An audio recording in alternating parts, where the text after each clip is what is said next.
Hello नमस्ते, फिर से और एक बार स्वागत करता हूं इस नई वीडियो पर। मैं हूं आपका दोस्त हरिशंकर। आज मैं इस वीडियो के जरिए आपसे बात करूंगा रिलायंस इंडस्ट्री कंपनी के बारे में, इसके स्टॉक के बारे में। जो सारे इन्वेस्टर 2024 में इस स्टॉक पर निवेश करना चाहते हैं, ये वीडियो उन इन्वेस्टर के लिए बहुत काम की होने वाली है। इस वीडियो में इस कंपनी का डिटेल्स, फंडामेंटल्स और टेक्निकल एनालिसिस हम लोग करेंगे। तो चलिए सबसे पहले इसका चार्ट एक बार देख लेते हैं। ये है आपके सामने रिलायंस इंडस्ट्री का वीकली चार्ट। यहाँ पर आप देख सकते हैं 2020 में रिलायंस इंडस्ट्री का शेयर लगभग 800 के करीब ट्रेड कर रहा था। उसके बाद 4 सालों में इसका प्राइस 2024 में आ चुका है 3200 लेवल तक। लाइफ टाइम हाई एक बनाया इधर। तो 4 सालों में अपने निवेशकों को 4 गुना मुनाफा कंपनी दे चुका है। तो अब इसका प्राइस किस तरह मूवमेंट लेगा, इस लेवल से ऊपर की तरफ जाएगा या नीचे करेक्शन लेगा। इसका प्राइस वैल्यूएशंस एनालिसिस करने से पहले चलिए हम लोग इसका रियल बिजनेस को देख लेते हैं, इसका फंडामेंटल पैरामीटर्स को चेक कर लेते हैं। क्योंकि किसी कंपनी का फंडामेंटल अगर अच्छा होता है, रियल बिजनेस अगर अच्छा होता है, तो उसका स्टॉक प्राइस हायर हाई बनाता चला जाते हैं। तो किसी भी स्टॉक पे निवेश करने से पहले उसका फंडामेंटल बिजनेस को चेक कर लेना बहुत जरूरी होता है। तो चलिए इसके लिए हम लोग चले जाएंगे Skinner.in साइट पर। यहाँ पर आप देख सकते हैं रिलायंस इंडस्ट्री का जो मार्केट कैपिटलाइजेशन है वो है 21,25,818 करोड़ रुपीस। इसका मार्केट कैपिटलाइजेशन का साइज देखकर आप समझ सकते हैं कितना बड़ा कंपनी है। ये एक लार्ज कैप कंपनी है। इसका कैपिटल बहुत ज़्यादा है इस सेक्टर का बाकी कंपनियों से। इसका PE रेशियो है, प्राइस टू अर्निंग रेशियो है 30.5। ये थोड़ा ज़्यादा है। किसी कंपनी का PE रेशियो अगर 12 से 20 के आसपास होते हैं तो उस स्टॉक पर निवेश करने का सही वक्त, सही समय माना जाता है। लेकिन यहाँ पर 30 है, थोड़ा ज़्यादा है। इसका PE रेशियो देखकर ये लग रहा है इसका करंट प्राइस थोड़ा ओवर वैल्यू हो चुका है। इस कंपनी का जो बुक वैल्यू है वो है 1173 रुपीज़। ये ठीक ही है। किसी कंपनी का बुक वैल्यू जितना ज़्यादा होगा उतना अच्छा माना जाते हैं। बुक वैल्यू अगर करंट स्टॉक प्राइस के करीब होते हैं तो उसको अच्छा माना जाते हैं। इसका करंट प्राइस बुक वैल्यू से थोड़ा ऊपर है। यह जो कंपनी है अपने निवेशकों को हर साल 0.29% के हिसाब से डिविडेंड प्रदान करता है।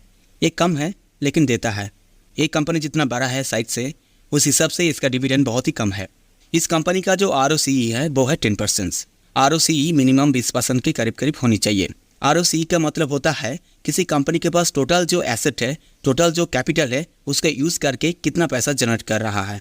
इसका जो ROE है, रिटर्न ऑन इक्विटी, वो है 9.23%। ये भी कम है। ROE भी मिनिमम 20% की करीब होनी चाहिए। ROE का मतलब होता है किसी कंपनी के पास जितना इन्वेस्टर है, उन इन्वेस्टर का पैसे को यूज़ करके, उन इक्विटी कैपिटल को यूज़ करके कितना पैसा जनरेट कर रहा है। लेकिन यहाँ पर उतना खास पैसा जनरेट नहीं कर पा रहा है इक्विटी कैपिटल को यूज़ करके। इस कंपनी का जो डेप्ट इक्विटी है वो है 0.44।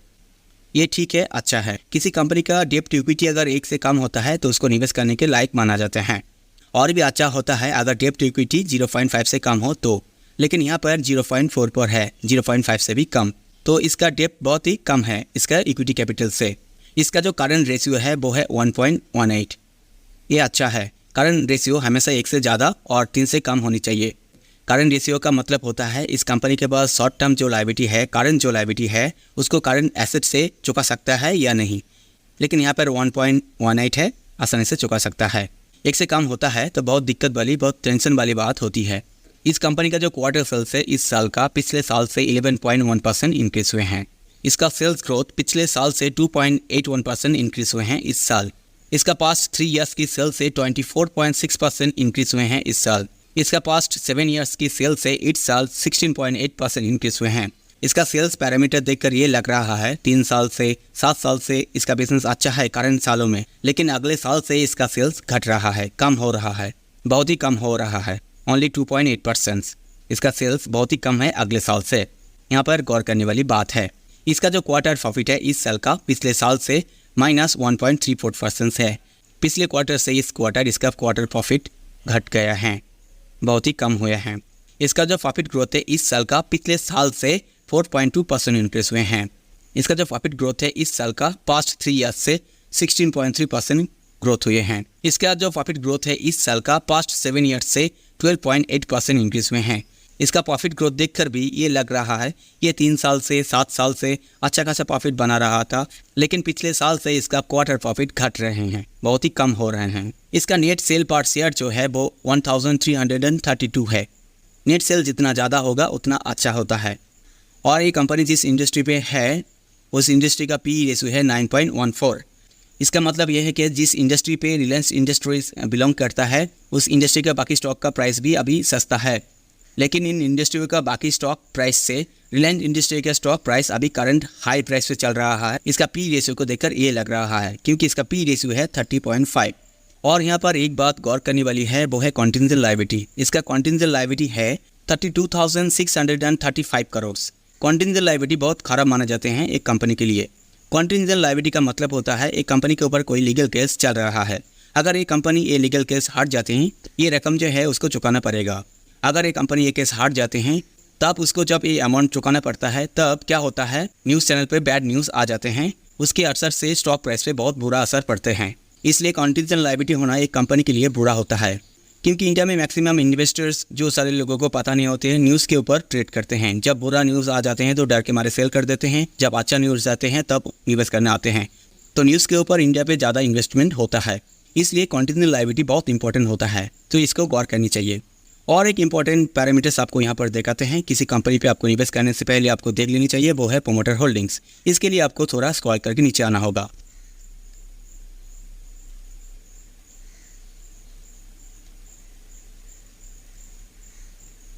यहाँ पर आप देख सकते हैं रिलायंस इंडस्ट्री का प्रोमोटर होल्डिंग्स जो है कारण दिनों है 50.31%, जो दिसंबर 2023 से थोड़ा इंक्रीज हुए हैं, थोड़ा बड़ा है। प्रोमोटर ने थोड़ा होल्डिंग को इंक्रीज किया है।